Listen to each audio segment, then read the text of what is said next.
al licenciado Antonio Almonte, licenciado en matemáticas, física y también con un doctorado en ingeniería nuclear, con toda esa preparación. Almonte ha sido un experto en el área de la energía y ahora está al frente, pues, del Ministerio de Energía y Minas, al frente de la política energética de la República Dominicana. Vamos a saludar y dar los buenos días, señor ministro. Bienvenido a este Gobierno de la Mañana, donde a partir de este momento, además de escucharle, estaremos junto a nuestros compañeros haciendo preguntas. Se me ocurre, Antonio, excúsame que interrumpa, antes de tu saludar, como siempre lo hace, como un hombre de una gran educación, aparte de una gran formación intelectual y científica. Yo no quiero que tú seas oráculo de Delfos, pero sí preguntarte qué es lo que finalmente va a pasar con Punta Catalina. Adelante, Antonio. Muchas gracias, don Álvaro. Quiero expresarle mi reconocimiento y mis afectos y deseo lo mejor por usted en muchos años. Un saludo también fraternal a todo este panel de la Z y del Gobierno de la Mañana, con Mendoza, Nayib Chaede, Rosendo, el amigo Aníbal, la distinguida dama Julieta y el gran caballero Felipe Romero. Me siento muy honrado con esta invitación. Quizá pueda comenzar justamente contestando la pregunta que acaba de hacer don Álvaro. En dos aspectos le voy a señalar. En primer lugar, Punta Catalina va a ser parte de un fideicomiso público que tendrá Banco de Reserva, la fiduciaria Banco de Reserva como la responsable. Y se transferirán a ese fideicomiso público todos los bienes o todos los activos correspondientes a la central. Lo que quiere decir que continuará en manos del Estado, pero fungirá como una especie de empresa independiente que venderá energía en el mercado eléctrico mayorista de la República Dominicana, como lo hacen otras empresas generadoras, solo que esta será de carácter estatal. Ese paso a fideicomiso público será en el corto plazo, posiblemente el próximo mes, es decir, ya los trabajos están avanzados, y ese es el destino en lo que se refiere a la propiedad de Punta Catalina. Continuará siendo propiedad del Estado Dominicano, organizado en función de un fideicomiso público. En segundo lugar, en lo que se refiere a su operación, ese fideicomiso va a lanzar inmediatamente, porque está preparado de hace cierto tiempo, los pliegos técnicos y el contrato. Se lanzará una licitación pública internacional para contratar los servicios de una empresa especializada en operación y mantenimiento de plantas eléctricas basadas en carbón, y esa empresa que gane esa licitación operará desde el punto de vista técnico y le dará mantenimiento a Punta Catalina durante los años de vigencia del contrato, que podría ser alrededor de 10 años.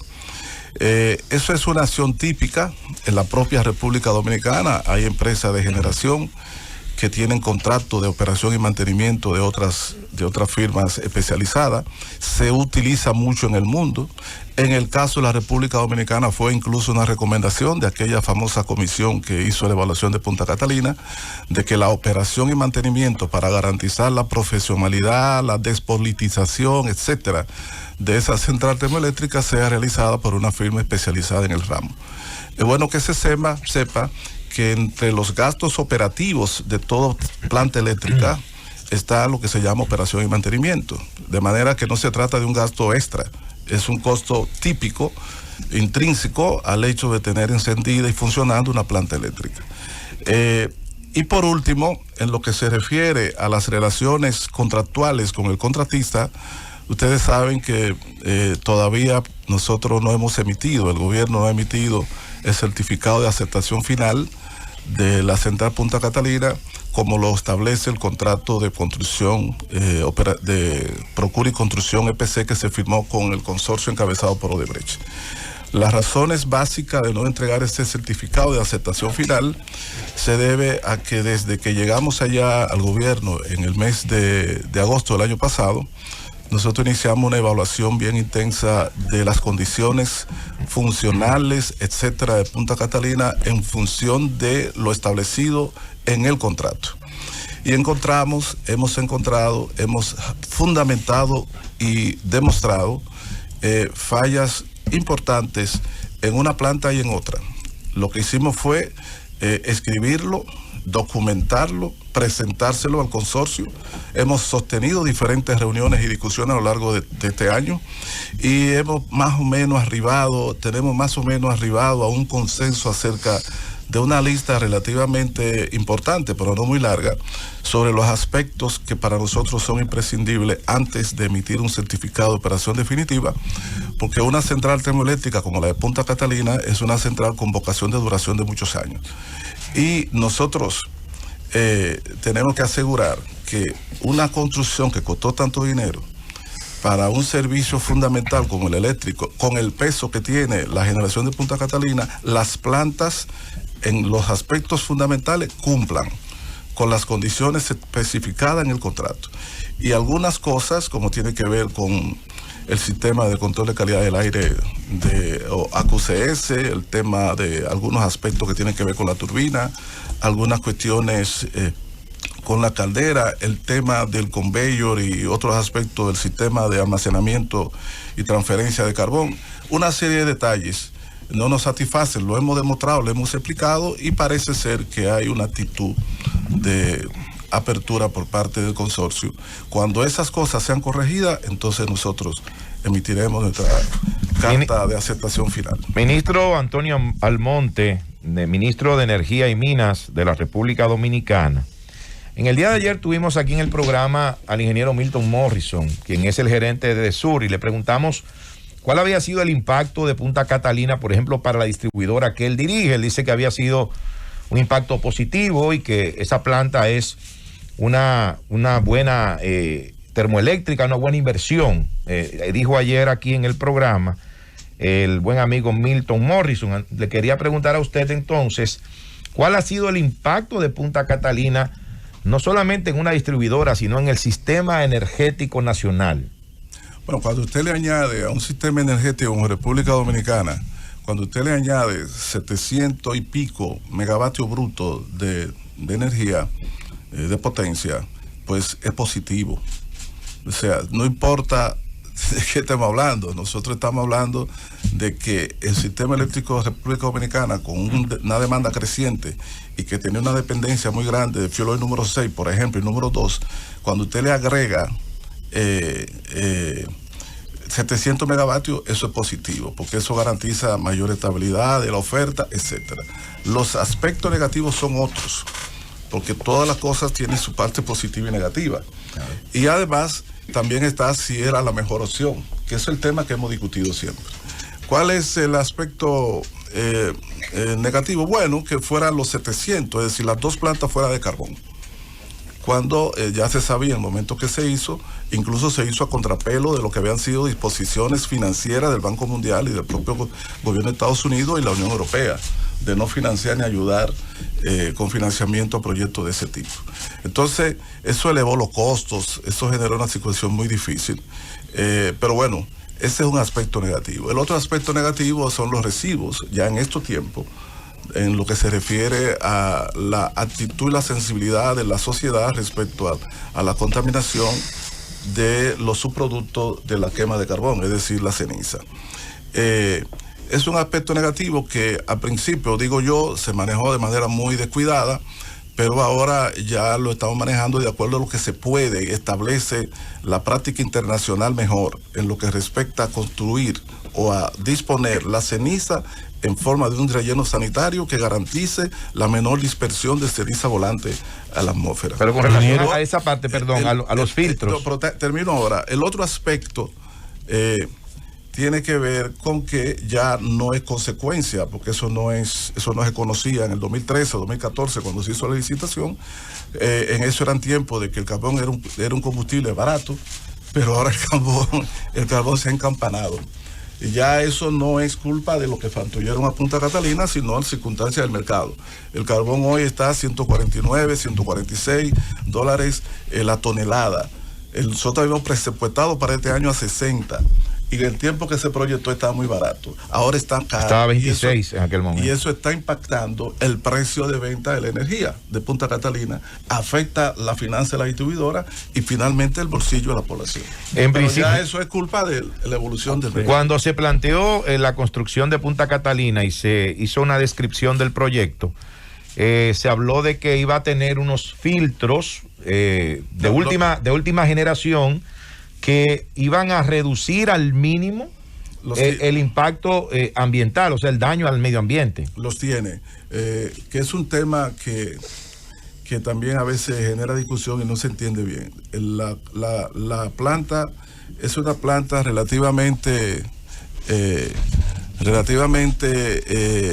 moderna, en el sentido de que en la versión de plantas subcríticas, porque ahora lo que se están permitiendo en Estados Unidos y en los países desarrollados, si se permite carbón, tiene que ser supercrítica. En el caso de Punta Catalina es una planta subcrítica que tiene un mayor nivel de contaminación que aquellas modernas. Sin embargo, es muy avanzada en comparación a las plantas convencionales de carbón que conocíamos, como la Citaba y Barahona Carbón. Y tiene que ver precisamente por unos aditamentos tecnológicos que le permiten secuestrar, quedarse antes de emitirlo a la atmósfera, una buena parte de los elementos tóxicos.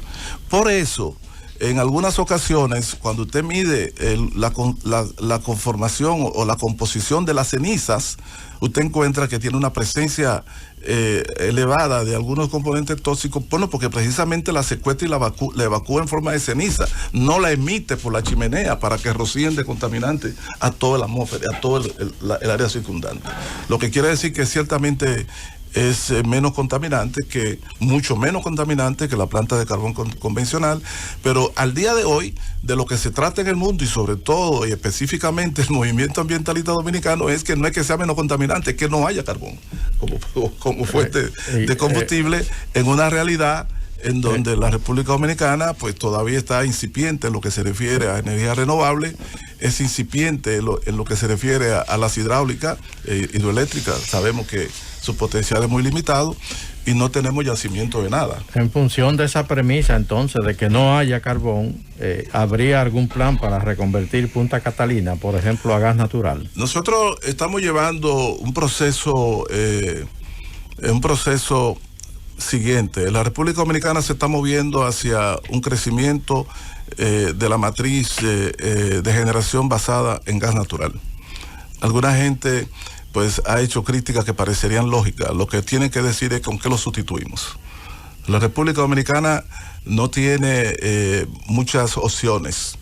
O es gas natural, o es carbón, o es fuel oil, o es una energía nuclear. Y no es energía nuclear. O entonces es renovables, y las renovables todavía están muy distantes de poder satisfacer la proporción de la demanda que este país con una economía muy activa tiene. Por consiguiente, el combustible más limpio que tenemos a mano y eficiente para planta térmica base es básicamente gas natural. Yo recuerdo, ministro, que cuando, escúchame Felipe, para terminar con esa partecita, cuando se vendió el proyecto de Punta Catalina, nosotros fuimos... Se invitó a periodistas para exponer lo que sería el proyecto, y la justificación que se dio ahí, recuerdo el ingeniero Rubén Bichara, fue de que carbón, porque el país no tenía capacidad de almacenar gas natural, y que entonces esa era la razón por la que necesariamente se tenía que preferir el carbón. Yo he escuchado muchas veces ese argumento de esa fuente y de otras fuentes. A mí nunca me ha convencido, y lo digo con toda claridad, porque estudiando la situación de la época, nosotros tenemos que en esa misma época en Chile se consiguió gas natural en el mercado internacional para la construcción de terminal, por ejemplo la Central Campesino y otras, gas natural, en esa época. En Panamá también se hizo una licitación que finalmente dio como resultado el inicio de un proyecto en Colón, basado en gas natural, y en otros lugares. Ahora, ¿cómo se ha hecho? Usted me dice, alguna gente me ha dicho, bueno, nosotros hicimos gestiones para que fuera de gas natural. Generalmente esas gestiones eficientes, como se hace, es mediante licitación pública internacional. Se lanzó aquí una licitación pública internacional para construir plantas de gas natural y de carbón. Sí se lanzó. Cuando se lanzó en diciembre de 2011 y se abrió en abril del 2012, precalificaron 7 en firmas internacionales. Esa licitación la lanzó Celso Marrancini cuando era administrador de la CDE. Y la licitación establecía la construcción de varias plantas de hasta 300 y pico megavatios cada una de carbón y de gas natural, hasta completar 1000 megavatios. Está en la prensa. Usted busca la prensa de abril 2012 y usted va a encontrar que precalificaron 7 empresas o consorcios para hacer esa construcción.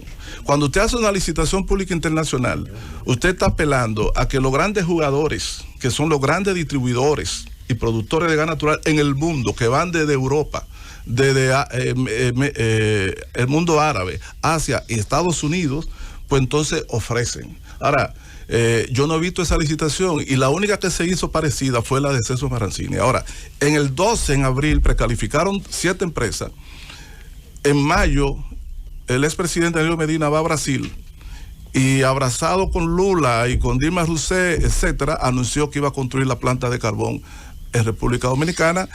En octubre anularon mediante resolución la CDE, después que se juramentó en agosto, se anularon en el 2012, anularon en la licitación de Marrancini, que tenía empresas que dijeron yo la construyo, y entonces a principios del 13 lanzaron la licitación de Punta Catalina y el resto ustedes lo conocen.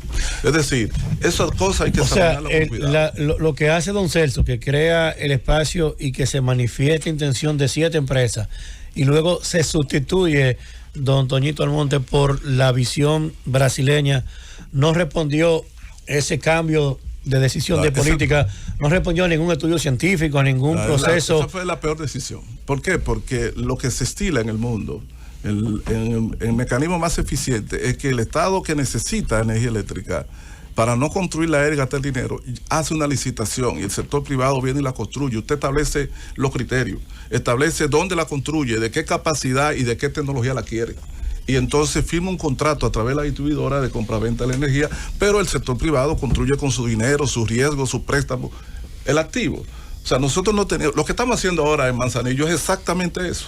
Nosotros en Manzanillo tenemos ahora la propuesta de 12 firmas, 12 propuestas, 12 credenciales que precalificaron, que podemos ampliar en detalle en el próximo semestre. Así es, señor ministro. Vamos a la pausa. Venimos con más. La presencia del ministro de Energía y Minas en este gobierno de la mañana.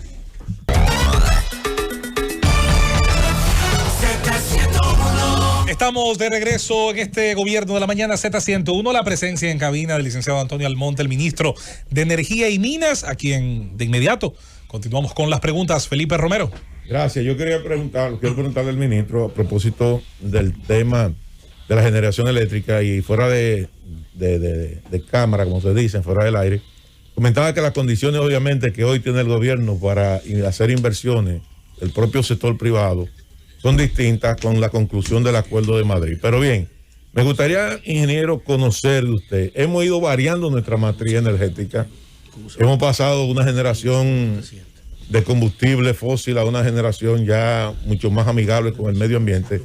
Y nos gustaría saber el proceso de licitación de las plantas de 800 megavatios que tienen proyectado el gobierno, sobre todo en lo que es la zona de Manzanillo. ¿Cómo va eso? ¿Cuáles son las empresas que han clasificado? ¿Qué ha pasado con los chinos? Porque los chinos parece que tienen prohibido participar en licitaciones que tienen que ver en materia energética en la República Dominicana, de acuerdo a lo que es el propio presidente. ¿Están participando ellos como empresas? ¿Cuántas empresas norteamericanas están participando? ¿Cuántas locales? Y nos gustaría conocer todos esos detalles. Sí, a lo mejor, Felipe, aunque yo presido el comité de licitación, de esa licitación, no te puedo dar tanto detalle como tú me pides, que son correctos, pero te puedo decir alguna cosa. Lo primero es que ya se pasó la fase de precalificación y precalificaron 12 credenciales. Cuando digo credenciales, es que alguna gente ha creído que 12 credenciales son 12 empresas. 12 credenciales significa 8, en este caso, 8 consorcios que están conformados cada uno por varias empresas, más 4 empresas individuales. En total, la cantidad de empresas involucradas en la precalificación que han logrado son 27. Inicialmente hablábamos de que se habían inscrito o retirado los pliegos 60, que fue cierto, pero esas 60 incluían empresas interesadas en vender equipos, empresas interesadas en ofrecerse para la construcción de las plantas. Y hubo empresas que después se retiraron. En total terminaron presentando credenciales como consorcio individuales 27 empresas. Y entonces hay 12 credenciales aprobadas que representan esas 27 empresas. Esas credenciales incluyen empresas norteamericanas. Esas credenciales incluyen empresas asiáticas, coreanas y China. O sea, no hay impedimento en esta licitación de la participación de empresas. Hay una o dos empresas chinas asociadas en consorcio que participan. Esas empresas o esas credenciales incluyen ofertas europeas, españolas, italianas, creo que hay una también alemana. Esas credenciales incluyen ofertas de empresas latinoamericanas y hay también algunas de las más importantes empresas de generación del mercado local República Dominicana. Yo entiendo que se trata de la expectativa de presentación de ofertas económicas y técnicas de alto nivel y de empresas altamente respetadas, sólidas. Algunos de los nombres, si uno lo menciona, se darán cuenta que estamos hablando de muchas de las empresas líderes en el mundo. Ahora mismo nosotros tenemos desde hace varias semanas un cronograma de recepción de visitas y casi todos los días vienen algunas de las empresas y visitan el lugar. Este fin de semana fue muy activo y esta semana tenemos también visitas del lugar de Manzanillo porque tienen que hacer estudios, evaluaciones antes de presentar su oferta técnica y económica sobre todo lo que se refiere a las facilidades para la terminal de gas que incluye la licitación. El activismo de ella, en los cientos de preguntas, cuestionamientos e informaciones que solicitan a través de la página web al equipo, al panel de peritos técnicos, las preguntas que hacen todos los días y los cuestionamientos, y la visita que vienen desde Asia y desde Europa a visitar el emplazamiento, nos dicen que esas 12 credenciales aprobadas van a presentar ofertas. Y si nosotros logramos tener al final 10 o 12 ofertas técnicas y económicas, será un gran éxito. Generalmente los expertos dicen, los que han tenido experiencia en otros países, que 5 ofertas garantizan una buena competencia. Entonces el proceso va hasta ahora muy bien. Es un proceso que tiene un equipo de veedores que participa casi en todas las reuniones, tiene un panel de peritos técnicos, un panel de peritos también económico, financiero, y hay un comité de licitación que yo coordino que está llevando el proceso hasta ahora con toda transparencia y siguiendo el cronograma. Ministro, ¿a qué nivel va el estudio de impacto ambiental que usted anunció se haría ante la propuesta o la intención de la Barri de hacer una presa de cola en Peralvillo? Sí. Le contesto ahora mismo, Julieta. Permítame completar un aspecto de la pregunta de Felipe sobre Manzanillo.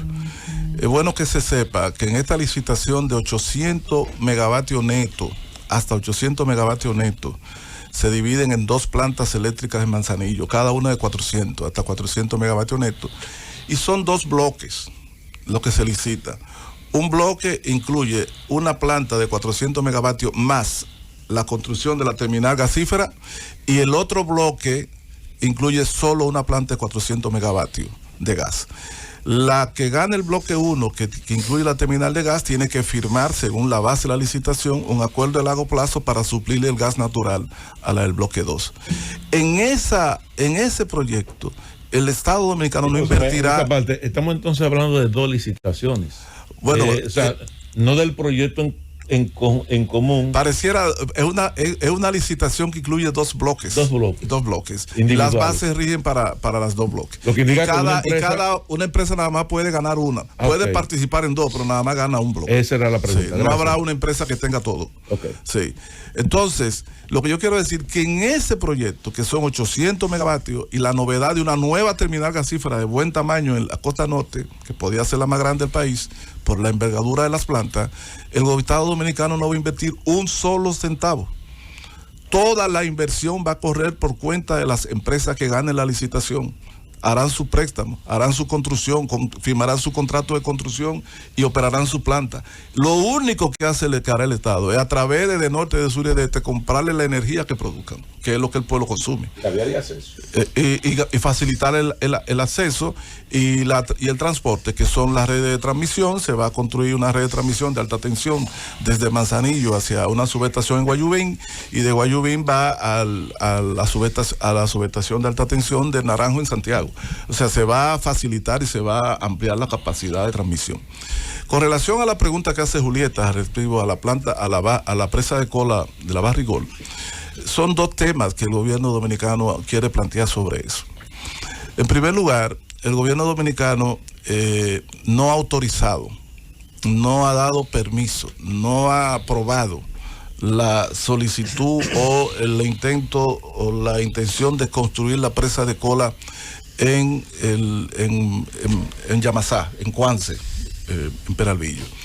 El gobierno dominicano lo que ha planteado respecto a eso es la realización de un estudio mediante un concurso o una licitación pública internacional que a más tardar se hará pública el próximo lunes, porque ya entre el Ministerio de Medio Ambiente y el Ministerio de Energía y Minas prepararon los términos técnicos para la licitación.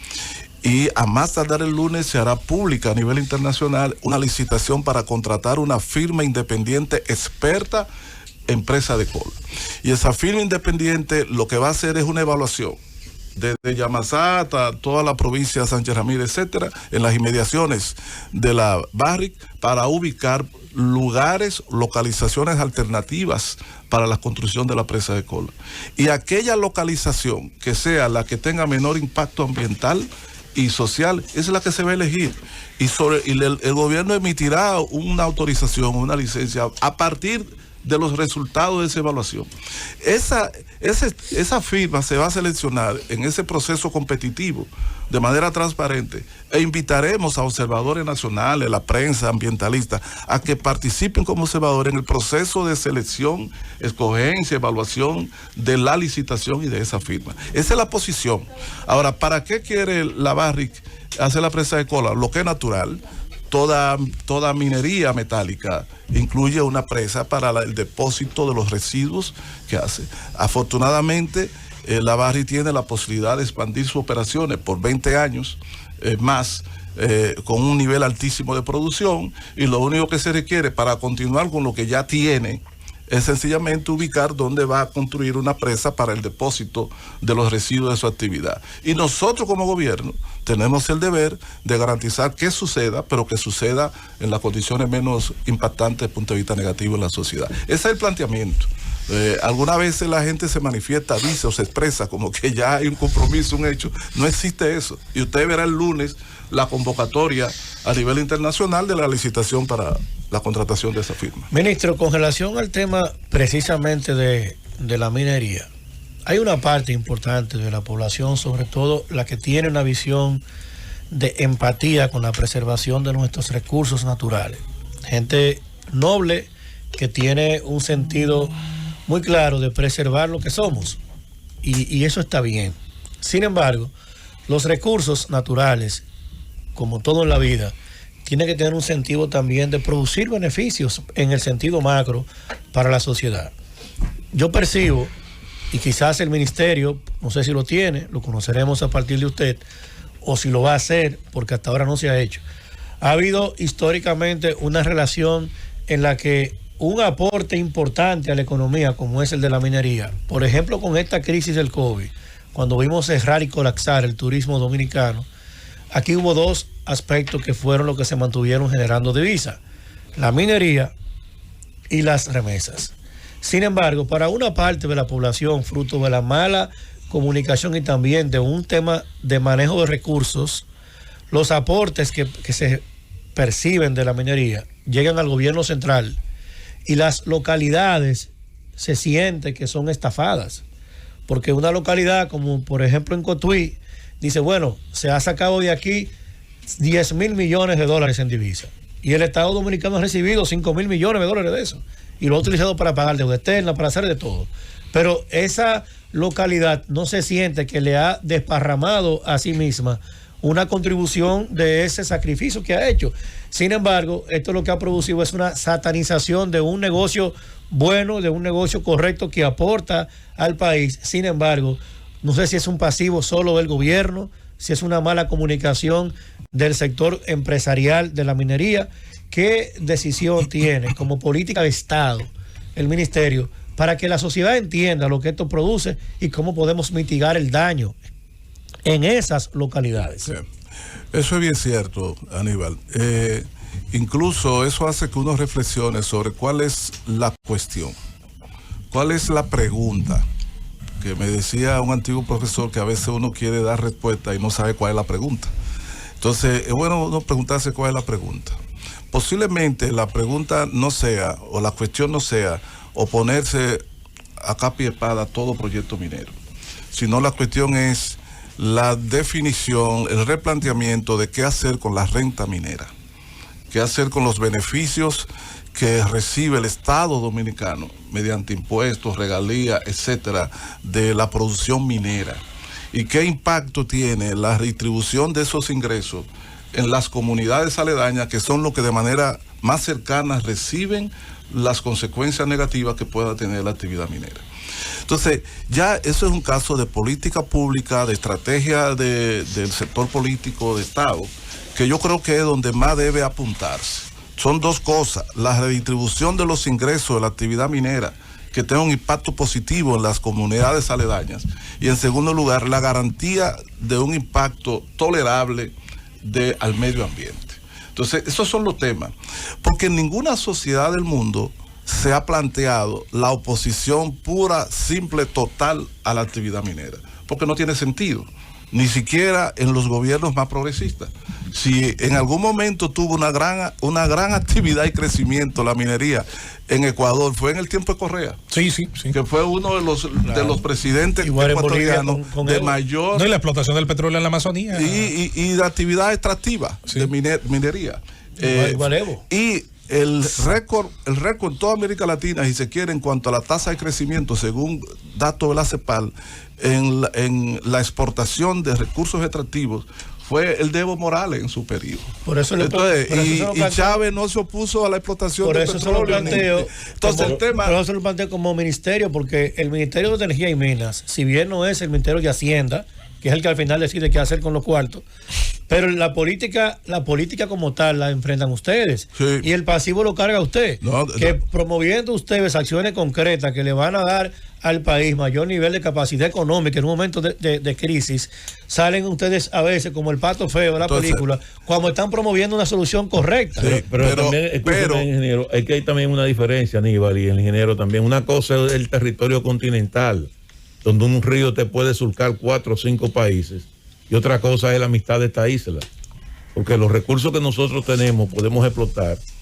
y sobre todo el tema hídrico, que para mí es más importante que la propia minería, que es lo que va a preservar nuestras futuras generaciones. Por la sostenibilidad del agua. Pero ahí es que está el detalle. Tienes razón. La minería es demasiado invasiva. Yo pienso que nuestra verdadera minería es el recurso hídrico, porque nosotros en estos momentos no somos un territorio continental.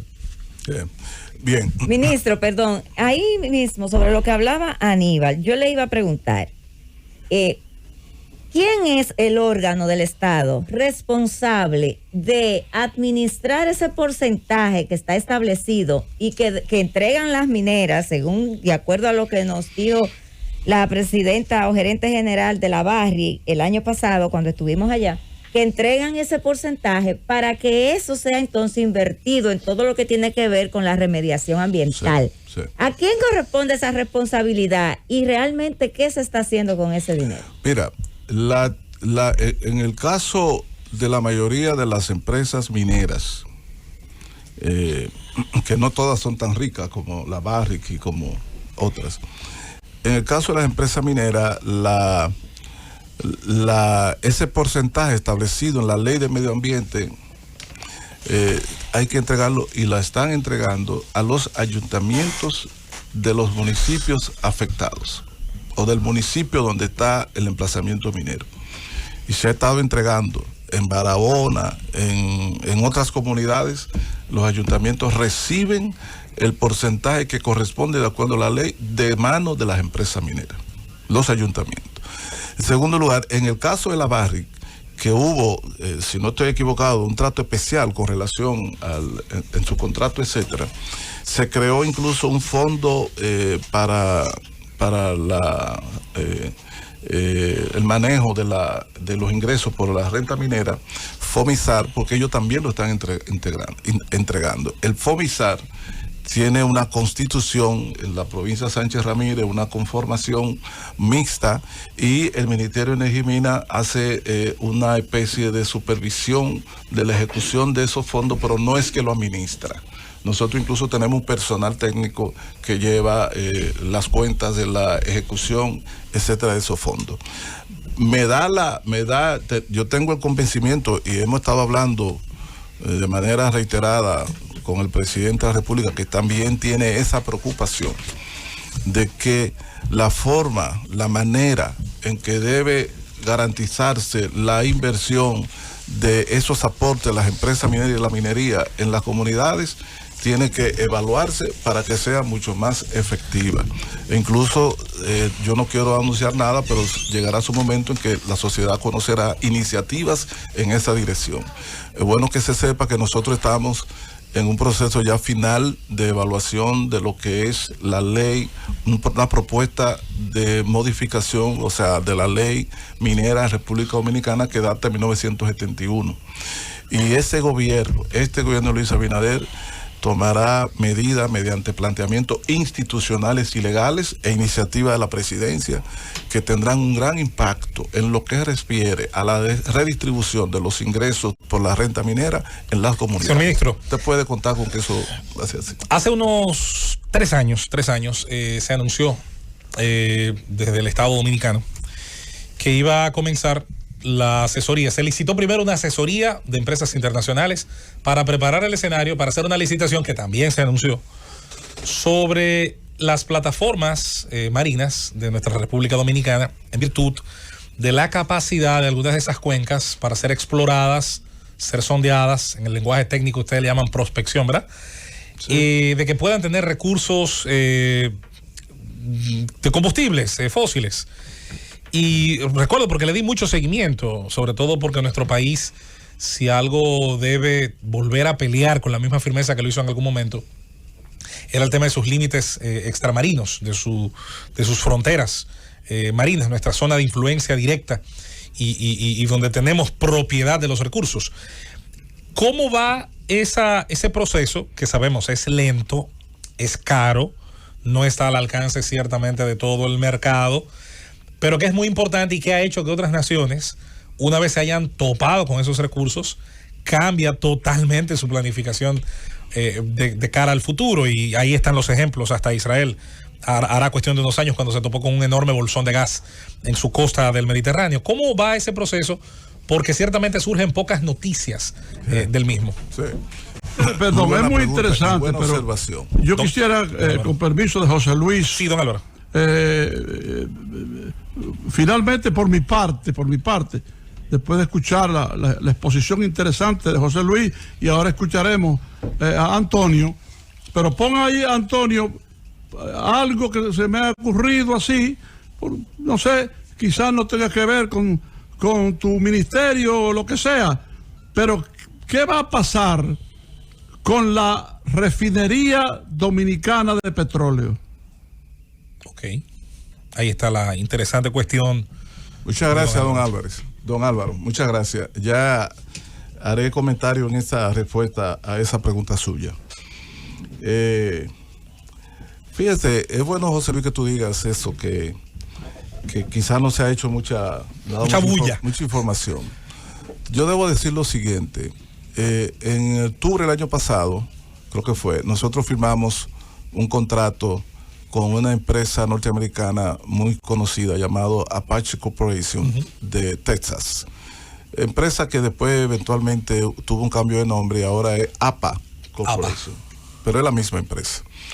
En ese contrato era para la exploración y explotación de hidrocarburos que fuesen encontrados en la cuenca de San Pedro de Macorís, offshore, o sea, mar afuera, Sí, mar afuera. no en tierra. Sí.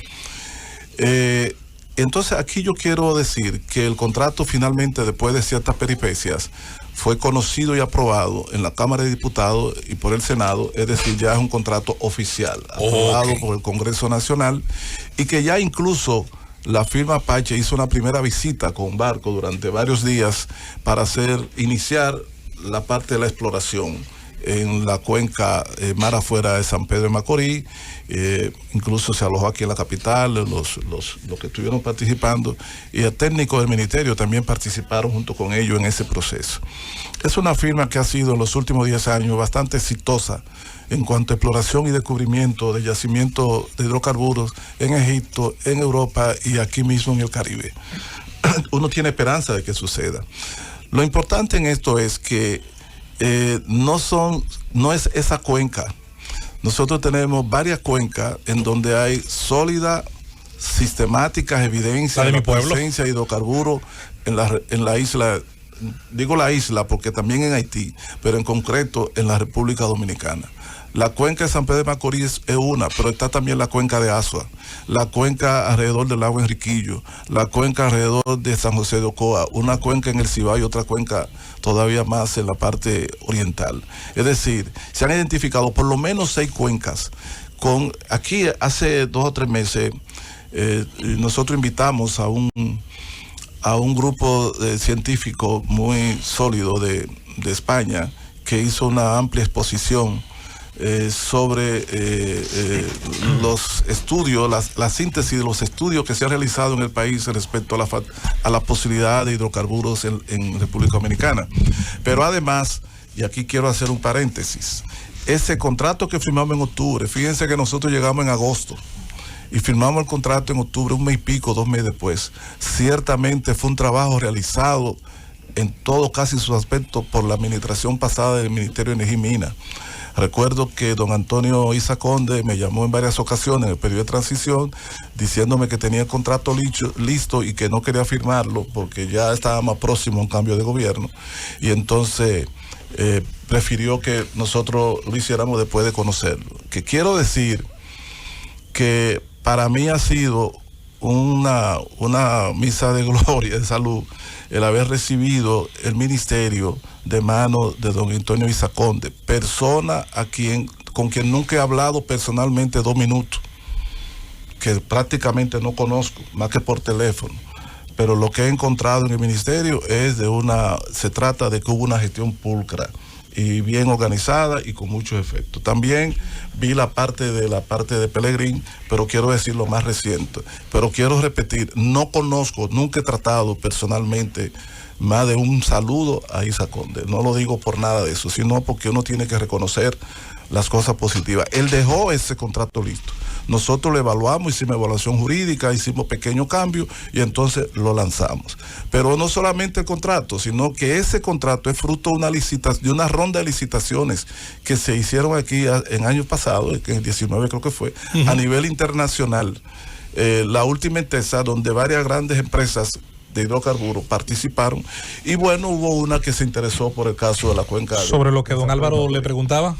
O sea que ese fue el resultado. Así es. Sobre el tema de la refinería, lo que va a pasar con la refinería no está dentro de mi ámbito de responsabilidad, pero ciertamente la decisión, hasta donde se me ha sido explicada y yo he podido conocer en las discusiones que he tenido en el gobierno, es una decisión que tiene como propósito fundamental que el Estado reconquiste la soberanía de qué hacer con la refinería.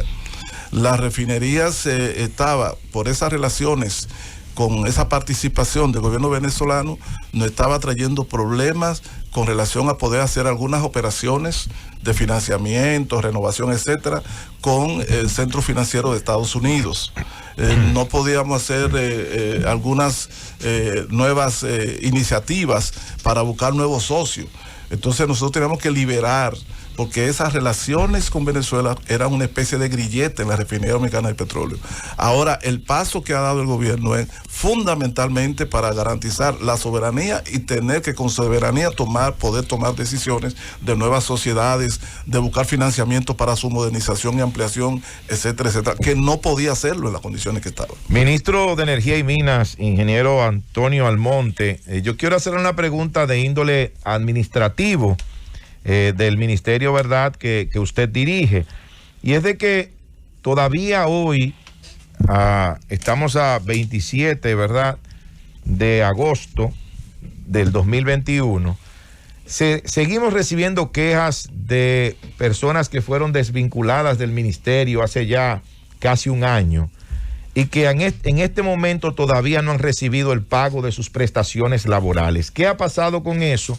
Porque hay gente que se queja de que tiene 8 meses, 10 meses de que fue desvinculado y no le han pagado sus prestaciones. Bueno, Nayib, cuando termine este programa tú vas a tener que darme nombre, apellido y teléfono, porque allá no ha llegado una sola reclamación relevante a ese respecto. Nosotros, tanto en lo que fue el proceso de liquidación de la CDE con el Ministerio de Energía y Minas, nos hemos cuidado de pagarle la liquidación a cada uno que le corresponde. En la CDE lo hemos hecho 100%. Y si en el Ministerio de Energía y Minas hay 1 o 2 o 3 personas... Yo se lo voy a dar el nombre, que tienen, dar fuera del aire. No, si hay 1 o 2 o 3 personas que tienen esas dificultades, yo le agradecería que hoy mismo vaya al Departamento de Recursos Humanos o al Ministerio allá en la CDE y me procure, porque nosotros hemos sido celosos con ese derecho. Tiene que ser que tenga un problema legal de otro tipo para que no se le entregue la cesantía. Ahí está explicado. Agradecemos, señores, la presencia del ministro de Energía y Minas, el licenciado Antonio Almonte. Ha contestado cada una de nuestras cuestiones, nuestras inquietudes. Gracias, ministro, por hacer acto de presencia en esta cabina histórica de la Z101. Y, por supuesto, en un tema, en una política que nunca cierra su ciclo, sino que permanentemente genera informaciones y noticias. Muchas gracias. Muchas gracias a ustedes por su gentileza y espero volver pronto por aquí. Claro que sí. Llévatelo, Cundo.